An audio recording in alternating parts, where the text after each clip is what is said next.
You definitely don't want to get out of your car unless you're instructed or told to do so. It's very unsafe.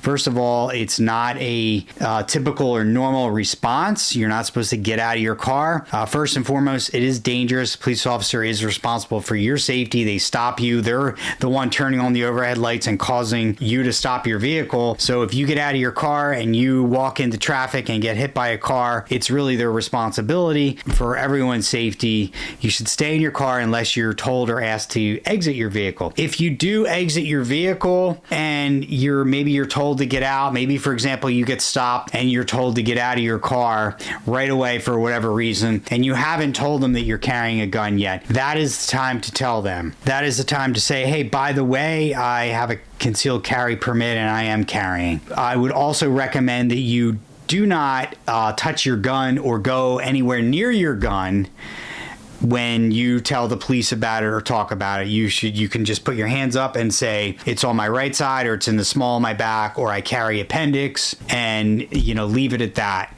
But I would not put my hands near it. I would not pull up your shirt to show them. Again, avoid using the word gun. What's up?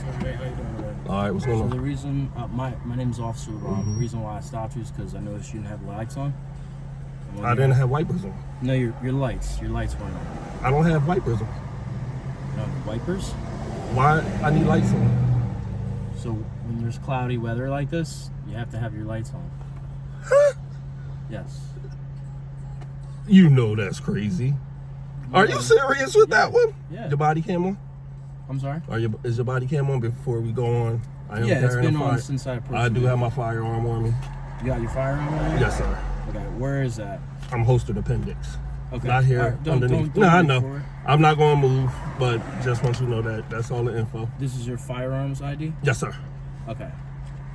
Can you do me a favor? I'm going to ask you to step out of the car so I can, for my own safety. That's... Sure.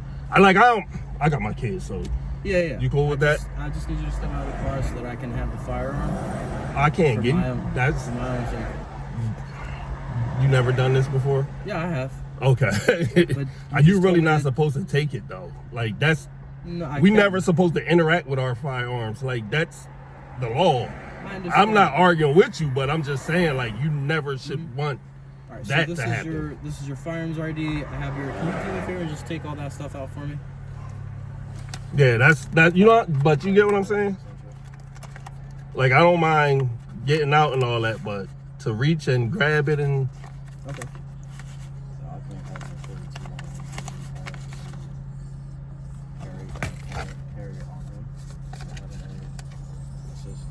I am recording also. Number 1, the unlawful delay.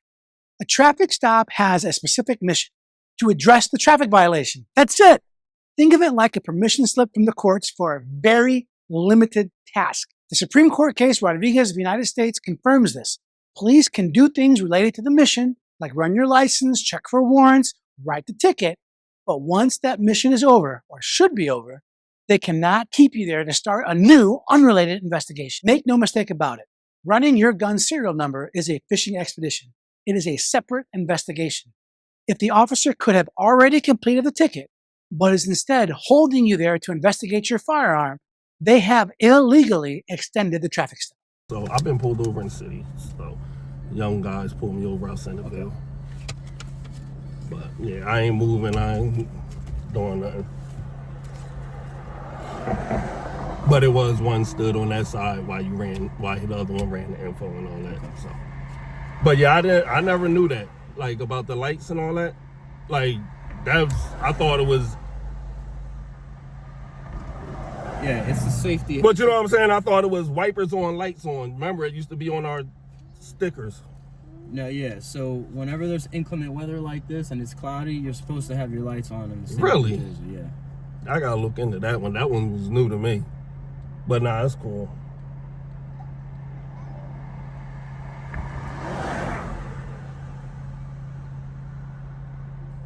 But like I said, yeah, I got my kid. I ain't know. But I do gotta tell you. Where you got? Well, I appreciate you being honest. Yeah. Nah. Where are you coming from? Home. You trying to take her to school? Nah, she ready to go to her aunt's house. Okay. So I can go to work because ain't no school today. And where did you say the firearm was? I'm holstered appendix. Like, is it in that green pouch right there? No.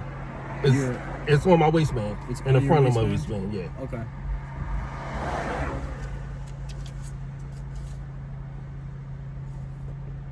Yeah, that one's new to me. Like.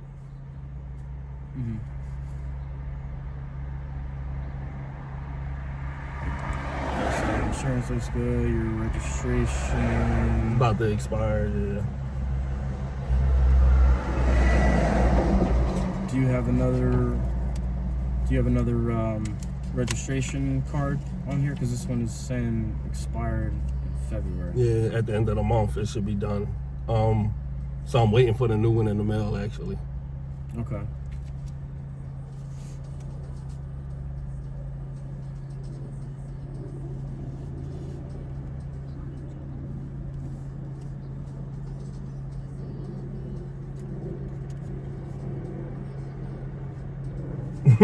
That's crazy. I just got pulled over. She said, "What happened now?" I said, "I don't know."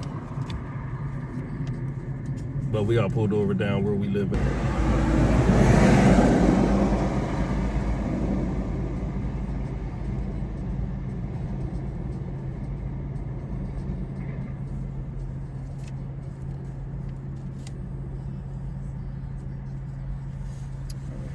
Yeah, look, they don't even have lights on. I never heard of that. Like, that's... I have my lights on. Everybody's supposed to have their lights on. I mean, I could stop him, I could stop that. Nah, I'm cool with the stop. I'm not arguing that, but I've really never, I never heard of that. Like, that's new to me. I thought it was lights on, wipers on. So if it was raining, you know you're supposed to have your lights on. Right, because you got your wipers on. Right. That's why I said wipers on, lights on. It used to say, it does say it. Right there. Wipers on, lights on. See it on the sticker? Right hand side. Wipers on, lights on. It's going down the side. Yeah, that's why I said I never heard of that one.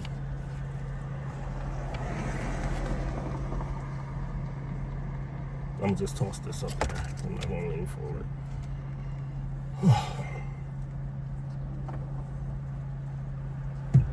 Yeah, I would live in.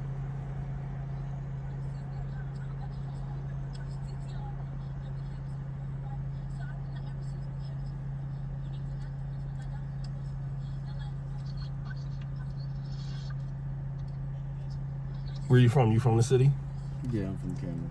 Yeah, where'd you grow up at? Around here, actually. Oh, Fairville? How old are you, if you don't mind? 32. 33. All right, so you're younger than me.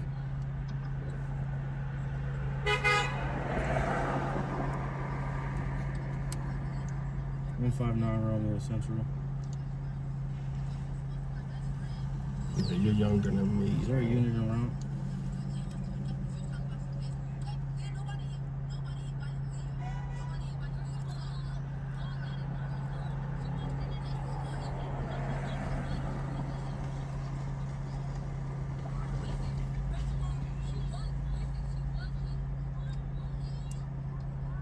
Shoot, if you want to follow my YouTube too, I do a lot of content, firearm content, training, shooting. Come down there, shoot with me. Where y'all range at? Like where y'all shoot? Lindenwold. Oh, y'all go Lindenwold? Yeah. Tripwire number 2, the search within a seizure. This is the most violated rule. Officers are allowed to temporarily secure your weapon for safety, but securing is not searching. Let's use a clear analogy. Imagine you're at the airport and the TSA can take your backpack to double check there's nothing inside there that shouldn't be in there. Now that is a seizure, but it's allowed. But they can't decide upon opening up your backpack to start reading your checkbook or a journal they find inside. That would be a separate, more invasive search. The Supreme Court case of Arizona v. Hicks established that moving, picking up, or manipulating an object just to read its serial number is a search. A search requires probable cause. Probable cause means having actual facts or evidence to believe a crime has been committed. The mere fact that you legally own a gun is not probable cause. It's a constitutional right. And when an officer manipulates your secured gun to find that serial number, They have performed a warrantless search. All right, so I'm just gonna ask you to step out of the car. We're just gonna take the. All right. What's up, brother? Wanna unbuckle me? I don't want to reach. I got my gun, my firearm. So. How you manipulate the buckle? Down here to the right. You mind me opening up the door? Nah, go ahead, you good. I just don't really, like, I never knew we had, like, that's why I told him, like, getting out the car with a firearm is crazy. Oh. Go ahead. Okay.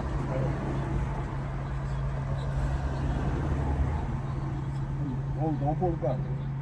Pull it quick. That's why you're not supposed to do it. How do you If y'all don't mind, I'll grab it and hand it to you. I ain't trying to shoot y'all. I just don't want to get shot by my own gun. Alright, you're good. So now what else you need? You gave him his driver license, everything, to carry everything like that. But that's what I'm saying. Let him just confirm it's not a stolen gun by the event or the that's really it. That's that right there? Yep. No, that's my 5-7. That's my boot. I mean, 5-7. You can run. I mean,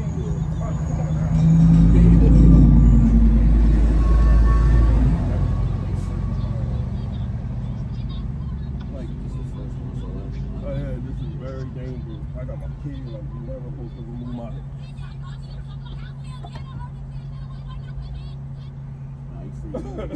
Nah, Gary, like I know, like I just told him, I said I haven't been pulled over in the city by some young boys, but to ask me to give you my firearm, officer should never ask that. You know what I'm saying? Just for the security, I guess. That's neither. He almost just shot me with my own gun by tugging my gun out the holster. That's why you never supposed to ask. Right, and that's why I'm saying, I said, man, I'm not trying to argue with you, but especially if you're here by yourself, asking me to reach for my pistol, that's wild. Go ahead, tag. Jersey Ridge, Stephen Ray 3, Papa Singapore. I ain't got shit out, I'm just getting this trash.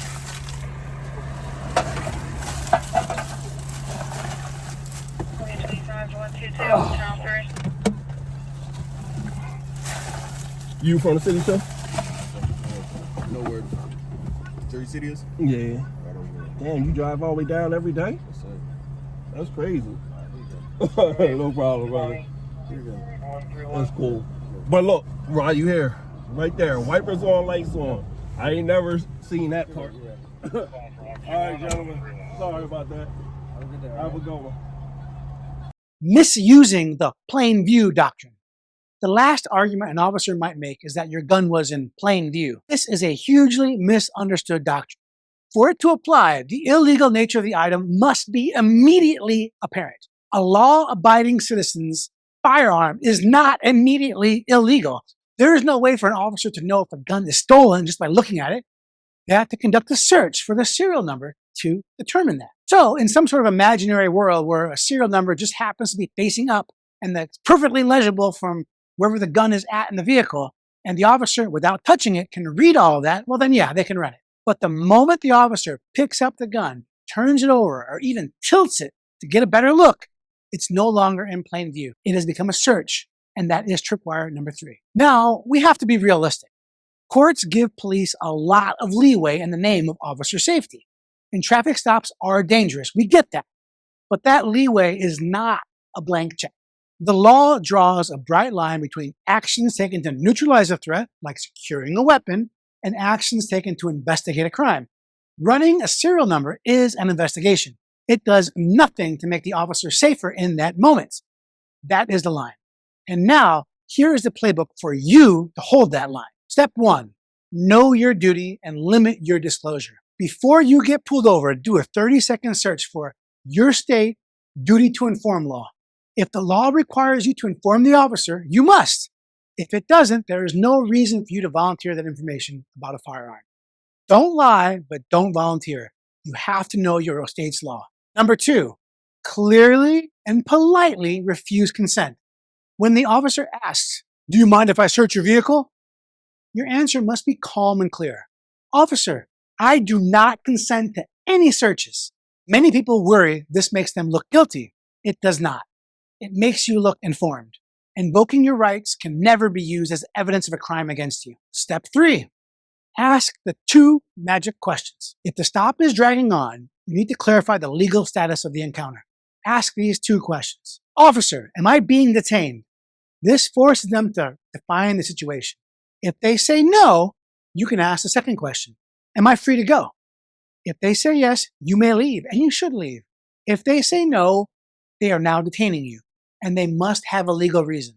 That's what's called reasonable suspicion to do so. You have now put them on the legal clock. Step 4, comply physically, document verbally. I will say this again. You will never win a fight on the side of the road with a police officer.